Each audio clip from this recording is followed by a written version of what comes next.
Hello and welcome to Joy News at 6.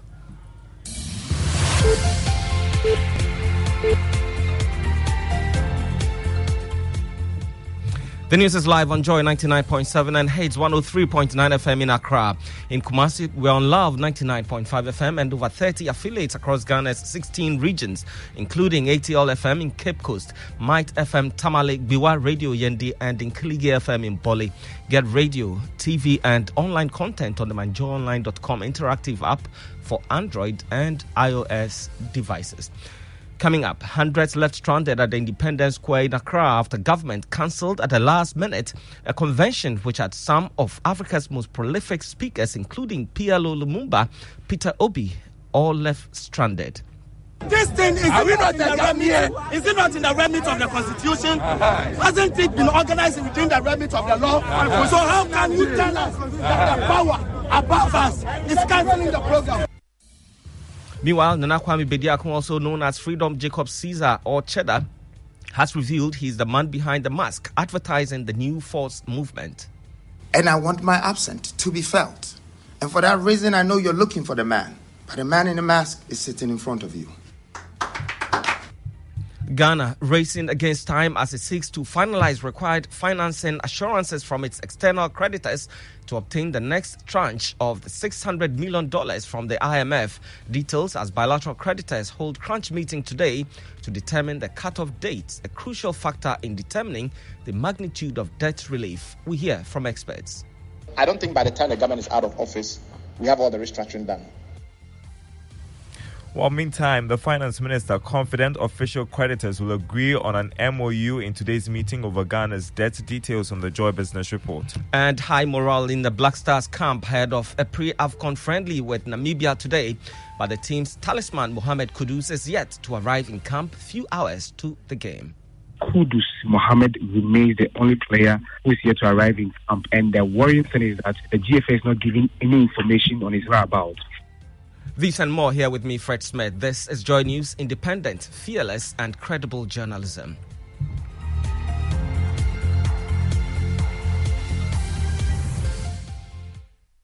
Well, thanks for joining us. Last night, hundreds were left stranded after a convention built to have speakers such as South Africa's Julius Malema, Nigeria's Peter Obi, and PLO Lumumba of Kenya, Dr. Arikana Chihombori Kwao, some of Africa's most prolific speakers. They had been invited by the New Africa movement, spearheaded by the New Force, a new political movement which until yesterday had only had a mask as its identity. My colleague James Aveji was at the news conference organized following the suspension or the cancellation of that event. Months ago, billboards emerged across the capital announcing the emergence of a new movement, the New Force. This destructive advertising caught the attention of many and sparked public conversations over what the New Force is and who the face behind the mask is. At an emergency press conference in Accra on Sunday, Ghanaian entrepreneur and businessman Nana Kwame Bediako, also known as Freedom Jacob Caesar or Cheddar, surprisingly revealed himself as the man behind the mysterious mask. I am a son of this soil. And when I'm not here also, I want you to remember that I came. And I want my absence to be felt. And for that reason, I know you're looking for the man. But the man in the mask is sitting in front of you. Although he did not make his intentions clear on whether he will be contesting an election to become president, he says he is ready to roll out his vision to change the narrative of Ghana and Africa. But I'm that man with a good purpose, with a great vision. I have a plan and I have a vision for this nation. And not only this nation, I have it for Africa too. But I know Africa is the next biggest thing because out of all the continents that have been developed in this world, there is only one continent that is not developed. And I am sent to do that.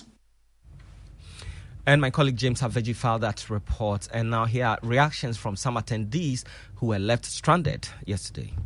This thing is not in the remit of the Constitution? Hasn't it been organized within the remit of the law? So how can you tell us that the power above us is cancelling the program. Who network power to them? Who gave full power? Article 1 of our constitution, what does it tell us? It says supremacy resides in the hands of the public, not in the hands of government. This is a state apparatus, not a government apparatus. This is a state apparatus. We had some attendees who were left stranded after a convention built to host some of Africa's prolific speakers was cancelled by the government late last night. Now, Ghana's official creditors are scheduled to hold a meeting today for talks on restructuring approximately $5.4 billion in loans extended to the country. Among these bilateral lenders are the governments of China and France, who jointly lead the official creditor committee and hold roughly a quarter of Ghana's $20 billion external debt slated for restructuring. The meeting is anticipated to center on reaching consensus regarding a crucial cutoff date, specifying when any fresh loans from bilateral creditors would no longer be included in the restructuring efforts. Prior to the crucial meeting, Bright Simmons, Vice President of Imani Africa, holds the belief that the Akufo-Addo administration may not manage to finalize the entire external debt restructuring before the conclusion of its term later this year. He spoke to my colleague Isaac Kofieje. I don't think by the time the government is out of office, we have all the restructuring done. Because the reason I bring that up is because if the government, think of this comparability of treatment issue that has now stalled Zambia's program. Zambia has been at it for 3 years. They still don't have it restructured.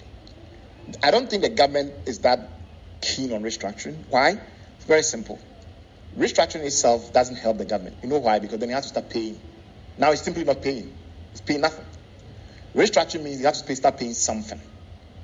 Unless it can get long deferments so it doesn't pay anything at all. That is not guaranteed. However, assurances help the government a lot. If they get assurances, a letter from the creditor committees they are working with on the bilateral side, so the Paris Club plus the non-Paris Club members, they get that letter, they get another tranche released. Next year. You heard the Bright Simmons, he's Vice President of Imani Africa.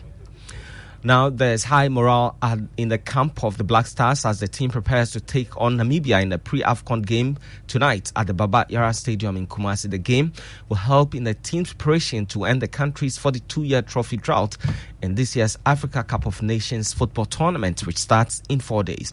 But few hours to the game, Love Sports' Steven Zando, who's been monitoring the Black Stars training, reports that the team's talisman, Mohamed Kudus, is yet to report to camp. Kudus Mohamed remains the only player who is yet to arrive in camp. And the worrying thing is that the GFA is not giving any information on his whereabouts, forcing the media and football lovers here in Kumasi speculate. Some are saying that he has some injury concerns and that perhaps may be the reason he's yet to arrive. So, like I mentioned earlier, the team will train at the Baba Yara Sports Stadium with all 26 players in camp before they host Namibia at 8 p.m. at the same venue in a pre-AFCON friendly. They'll return on Tuesday to train once again and leave for Ivory Coast on Wednesday if nothing changes. And fresh information we've picked up indicates that Kudus has finally arrived in camp but will not feature for the Black Stars in this evening's friendly. Meanwhile, former Ghana Football Association Deputy General Secretary Ibrahim Sani Dara has raised concerns about the team's preparedness to break the 42-year trophy drought. He spoke on our sister station Love FM in Kumasi. Now we say, don't go to South Africa. You are going to spend money. Namibia is coming here. But Namibia, they've left their country to come here because they also want serene environment. Look, we are not catching up. People are going ahead of us. These players are used to the high-level preparations. So when they come home and they see that this is the level of facilities or attention you are giving to them, they don't think we take them seriously enough. Do this thing to them. Do we expect them to go there and perform? So you heard there, former GFA Communications Director Ibrahim Sani Dara speaking on our sister station Love FM. And before we go, the Ghana Jazz Foundation is a project aimed at establishing a higher international visibility for Ghanaian jazz. The foundation, held by internationally acclaimed jazz instrumentalists, seeks to provide enough support for the jazz music genre in the country. Speaking at its launch, President of the foundation, Adrian Odoye, underscored the motive for its creation, adding the music genre though marginalized worldwide, carried in its great potential. Jazz music it's a difficult thing to push worldwide, but the thing is, once you are very good in jazz, you can play anything else. So we'd like to look at that pinnacle and see where you can get to, but we're not limited to just jazz. We're looking at all art forms. Music literacy is not as high as we would like, and it's one area that we'd like to look at. There are quite a number of people who like jazz. The difficulty will be to push it beyond that group and see how it will work. But yes, I mean, it's something that we are passionate about and we are prepared to work hard towards. And you had Adrian Odoye, the president of the Ghana Jazz Foundation, and then the news at 6 with me, Fred Smith. The Super Morning Show continues.